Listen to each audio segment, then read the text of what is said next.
Oke Farah. Eh, Assalamualaikum. Cik Farah sudah bersedia untuk ditemu duga? Waalaikumsalam. Dah boleh start dah.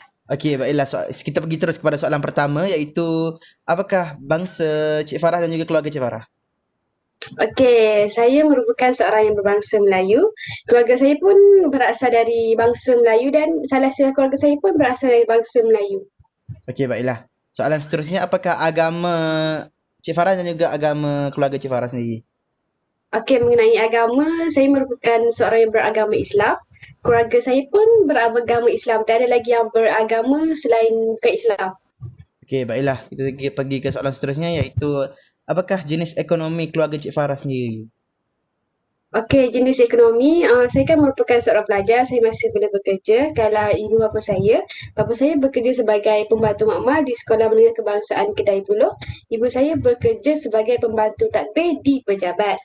Okey, mengenai adik-beradik saya pula, kakak sulung saya telah bekerja sebagai seorang guru dan kakak kedua saya masih menunggu tawaran untuk bekerja dan dua orang adik saya lagi masih belajar. Okey, baiklah. Soalan seterusnya, apakah status perkahwinan Cik Farah? Okey, status perkahwinan saya masih bujang, belum berkahwin, sedang mencari pasangan tapi akan melangsungkan perkahwinan pun lepas habis belajar, macam itulah. Okey, baiklah. Okey, soalan seterusnya iaitu apakah peranan jentera? Maksudnya kalau daripada segi rupa, Cik Farah ni seorang perempuan. Jadi apakah kecenderungan Cik Farah sendiri ada lebih kepada lelaki ataupun lebih kepada perempuan? Okey, saya merupakan seorang perempuan. Kecenderungan saya pun lebih kepada perempuan di mana saya suka memasak dan um, membuat kek macam cookies apa semua tu. Saya lebih cenderung kepada perempuan dan saya kurang suka melepak kerana bagi saya melepak tu perlakuan lelaki macam suka lepak-lepak kedai tengah-tengah malam. So saya tak suka, saya lebih kepada cenderung ke arah wanita lah sebab saya rasa wanita ni mempunyai ciri-ciri keayuan tu tersendiri. Okey, baiklah. Jadinya aktiviti yang menunjukkan Farah ni seorang cenderung kepada seorang ke arah feminin adalah dengan memasak dan juga membuat bakery. Jadi soalan seterusnya apakah peranan sosial Cik Farah? Contohnya kalau dalam Cik Farah seorang student, apakah peranan dalam sebuah kelab ataupun sebuah pertubuhan di mana-mana sahaja? Okey, okay, faham. Saya merupakan seorang mahasiswi di Universiti Utara Malaysia. Di universiti ni, di UM, saya telah menyertai satu kelab iaitu Kelab Tabung Haji. Saya merupakan seorang esko iaitu esko kesenian dan kebudayaan. Okey, dekat situ peranan kelab ni dia lebih kepada menyebarkan dakwah iaitu Kelab Tabung Haji ni lebih dikenali sebagai kelab kerohanian. So melalui Kelab Tabung Haji ni saya banyak belajar tentang ciri-ciri kepimpinan, cara menguruskan program, cara berkomunikasi dengan orang lain. Itu je. Okey, Cik Farah rasa dalam memasuki kelab ni, kelab Taha ni, Hmm? Kelab Tabung Haji, saya juga tahu singkatan dia Kelab Taha. Jadi apa yang manfaat yang Cik Farah boleh? Manfaat contohnya kan saya ada join satu program iaitu program pergi ke rumah orang-orang tua.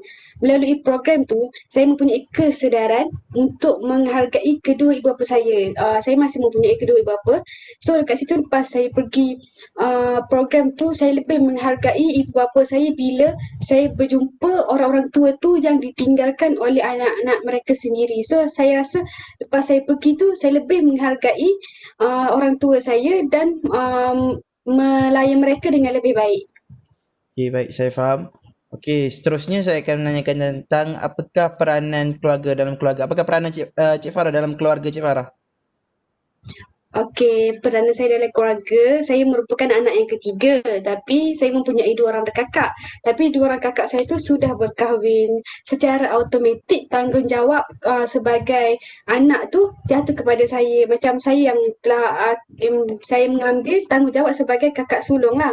So dekat situ saya mempunyai dua orang adik dan mengambil berat lah tentang adik saya dua orang tu. So kalau mengenai tanggungjawab saya sebagai anak, So sekarang ni kan belajar secara online. Saya setiap pagi bekerja lah, saya akan menghantar ibu saya ke tempat kerja dia. So dari rumah ke tempat kerja mengambil masa 30 minit. So setiap pagi saya akan melakukan tanggungjawab tu tanpa skip. Itu je lah. Okey, baiklah. Nampaknya soalan-soalan yang saya akan tanya Cik Farah sudah habis. Jadi saya wrap lah semuanya. Jadi Cik Farah Boleh? ni ada satu soalan yang saya ingin tanyakan kepada, soalan terakhir lah. Apakah pandangan persepsi atau pandangan Cik Farah terhadap saya sebagai seorang panel interview Cik Farah? Okey, persepsi saya terhadap Encik Ghazali ke? Ya, betul.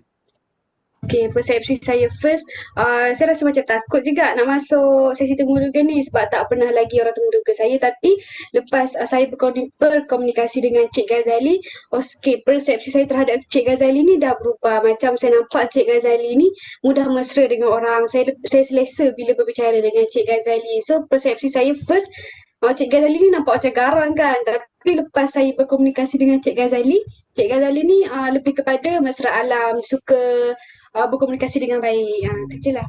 Hmm. Tapi saya nak tanya satu soalan boleh? Boleh. Okey, kan Cik Ghazali dah tanya apa persepsi saya terhadap Cik Ghazali. Boleh ke saya nak tanya persepsi Cik Ghazali terhadap saya juga, boleh? Okey, boleh. Okey, selaku seorang panel interview kepada Cik Farah sendiri, saya rasa Cik Farah ni pada permulaannya agak macam nampaklah gemetar, tapi lama-kelamaan bila saya cuba tanya, dan Cik Farah sendiri nampak seorang yang mudah mesra, mudah menjawab soalan, tidak mudah untuk apa, gementar. Rupanya Cik Farah seorang macam tu. Jadi saya gembiralah mendapat seorang macam Farah ni. Senang kerja saya. Okey, faham? Okey. So ada apa-apa lagi ke Encik Ghazali? Okey, memandangkan soalan yang diberikan dalam list pun dah habis, dan juga soalan yang saya ingin tanyakan Cik Farah pun ada tanya. Jadi sudah habislah soalan kita dan kita akan akhiri temuduga kita. Terima kasih Cik Farah kerana Okey. sudi uh, Sama.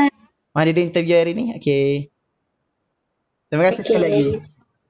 Sama.